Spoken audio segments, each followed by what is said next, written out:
बच्चों, आज हम हिंदी कहानी के तत्वों पर चर्चा करेंगे। कहानी के तत्वों पर चर्चा करने के पूर्व मैं कहानी से संबंधित कुछ चंद पंक्तियों में अपनी बात कहना चाहूंगी। साहित्य की सभी विधाओं में कहानी सबसे पुरानी विधा है, साथ ही जनजीवन में लोकप्रिय भी है। देखा जाए तो कहानी एक महत्वपूर्ण साहित्यिक विधा है जिसमें वास्तविक जीवन के यथार्थ तथा मानव के अंतर्मन की जटिलताओं का विश्लेषण होता है।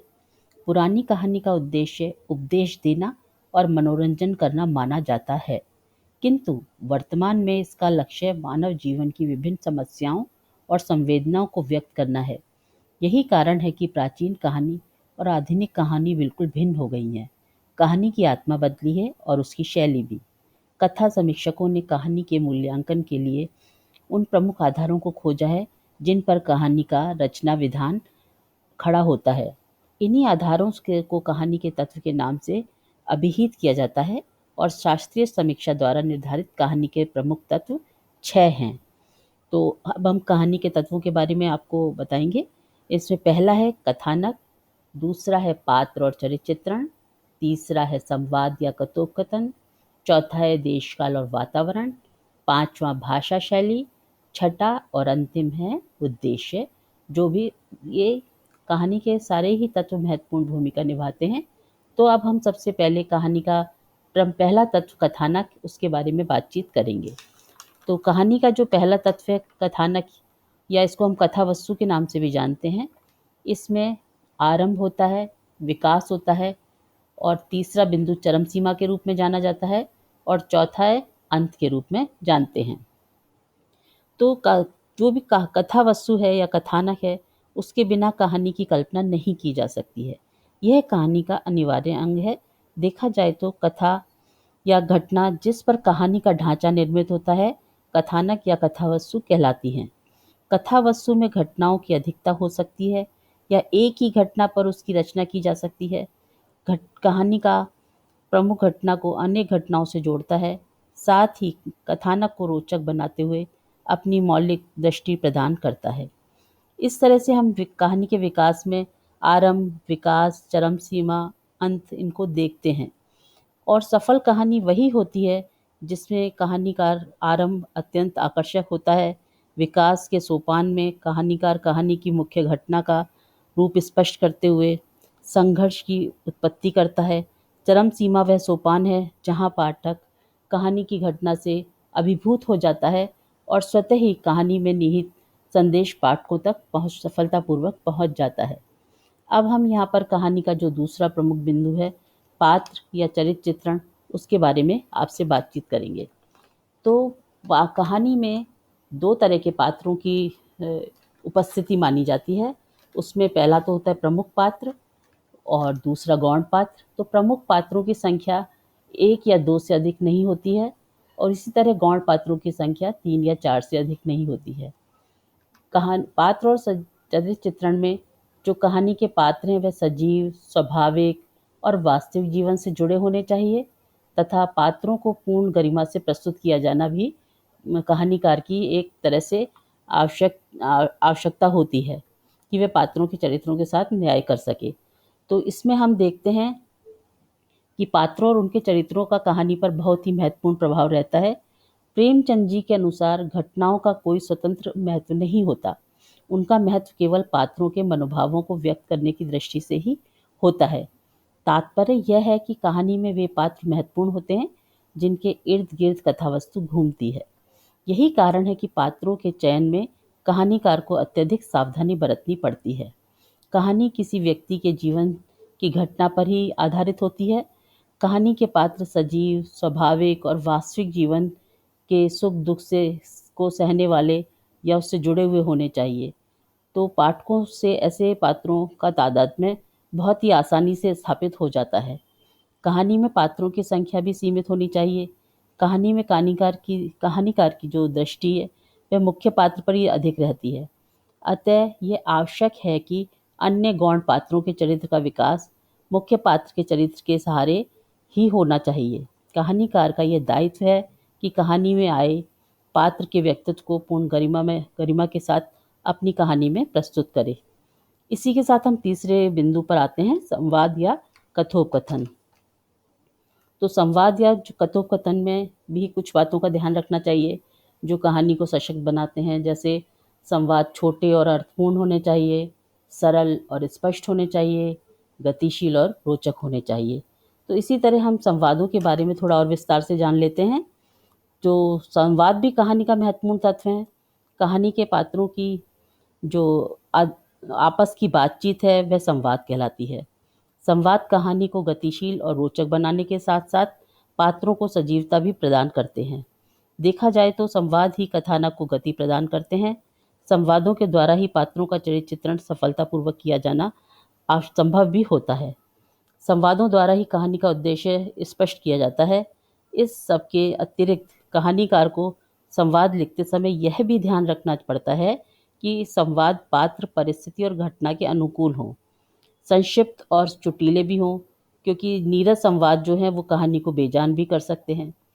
तथा कहानी के संवाद अत्यंत ही सरल, स्पष्ट, रोचक होने के साथ साथ पात्र के चरित्र के विकास में भी सहायक होते हैं।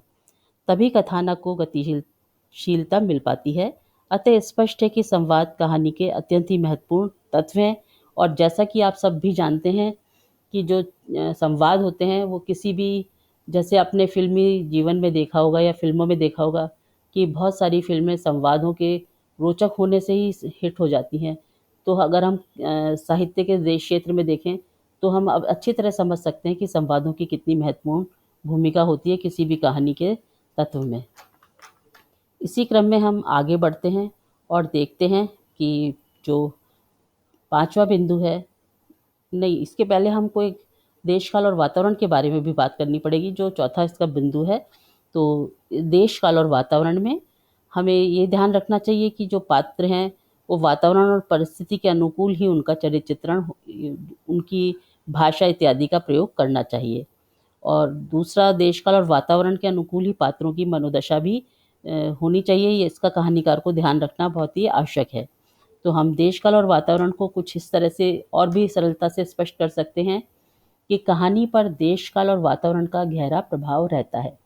प्रत्येक राज्य और देश के साहित्य इस प्रभाव से अछूते नहीं हैं। वातावरण का वास्तविक अर्थ है कहानीकार द्वारा उन परिस्थितियों का यथार्थ चित्रण करना जिनमें कहानी के पात्र जी रहे होते हैं। पात्र के अपने चारों ओर के वातावरण से जो कहानीकार है वो जो अछूता नहीं रह सकता, और जो पात्रों का अपने वातावरण से गहरा नाता भी होता है। और यह सत्य भी है कि परिस्थितियों का वास्तविक चित्रण पात्र की मनोदशा के साथ साथ कहानी के की विश्वसनीयता को और भी मजबूती प्रदान करता है। इसको मैं आप सरल उदाहरण से समझा सकती हूँ।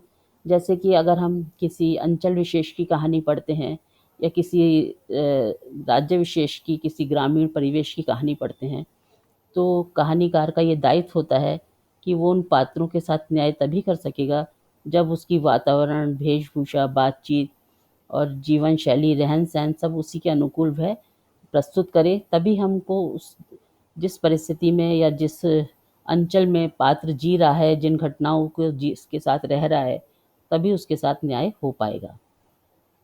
इसी क्रम में हम पांचवें बिंदु पर आते हैं, वह है भाषा शैली।